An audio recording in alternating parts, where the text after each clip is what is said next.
Hello, everybody. Edre here, and for anybody new here, I make casual reviews that are just my opinion, so take everything I say with a massive grain of salt.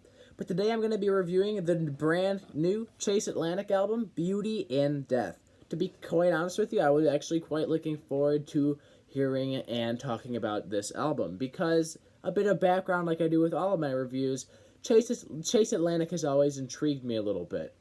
I admit that their debut album from, I believe, 2017 really doesn't grab my attention all that much. I think there's a lot of major flaws of that project, though I think it was a promising debut, and its follow-up album, Phases, would actually grow to become one of my personal favorite albums of 2019. Though I will admit, when I went back and re-listened to it, I didn't enjoy it quite as much as I initially did. However, there was just a lot of elements of it that I think came together very nicely. The overall psychedelic, alternative pop, with a bit of trap and cloud rap infused in there as well, was, I just think, much better executed on Phases. Lyrically, it wasn't so corny as it was on their debut, and overall, all I could really hope for was that they would follow up with another album of equal quality that didn't come across that corny. Did I get that? To be completely honest with you, I would be lying if I said I was completely and utterly satisfied with this album. There's a lot of flaws on here that unfortunately I think do hinder this project quite a bit. Musically, it seems to adopt more of a cloud rap style, even a bit more of a trap influence than it has on previous projects, at least much more than Phases. And while the opening track, Paranoid, is unfortunately not the strongest opener in my opinion. I feel like instrumentally it's kind of weaker, not one of the more interesting tracks on here. There is a few moments later on in this project that I do think do intrigue me a little bit. I do think Slide has one of the more dreamier instrumentals that really is one of my favorites, and also the title track here, Beauty and Death, also has one of my favorite arrangements here. Definitely something I would expect from I Like It When You Sleep era 1975. Sonically, the track that really sticks out to me, the other track that sticks out to me the most in here as a highlight is really the closer, is Well Wasted. It was a nice little bit of a dreamy sound that really just, I think, wrapped up the album nicely. However, unfortunately, I don't have too much else to say about individual tracks here because, unfortunately, a lot of this album does blur together, and a lot of these tracks seem very just unfocused, and I hate to say it, but it seems like a step backwards to their first record with a bit more corniness in the lyrics, and musically it's just a very predictable album.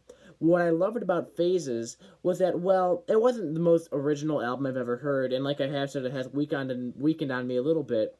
There was just a lot of originality I felt going on in the instrumentals, and it felt very fresh. This doesn't. Lyrically, though, this is where I get the biggest issues with Beauty and Death.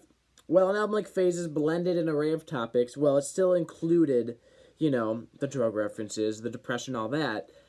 I feel like it did so in a much more, interesting way. And I'm not going to sit here and act like Chase Atlantic are some lyrical geniuses. They definitely are not. So I don't want to get the wrong impression. But I think Beauty and Death just is so, it's written so kind of amateurish, like, songs like Molly, Please Zanny, are just so outright about drug references that, well, I don't care if that's what you want to talk about, if that's your subject matter, but they do it in such an edgy way that comes across cringy, and it sucks, because I feel like there's much better ways to approach these sort of topics, and the latter of which here, Molly, might just be my least favorite on the album. The corniness is sometimes a little too much to bear. Overall, I don't have too much else to say. I don't know what else to say. Not going to lie, I'm quite disappointed with this project. Musically, it's much more predictable, much more boring than Phases, and lyrically, it's even less interesting. And it's not even like Phases was the most interesting album lyrically.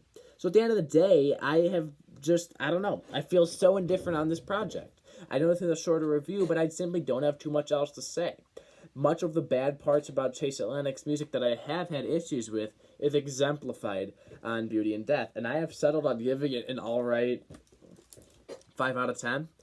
For anybody new here, anything above a 5 is good, anything below a 5 is negative, so a 5 is average. I was really hoping for something more impressive, something I would just enjoy and like a lot more, and unfortunately I did not get that.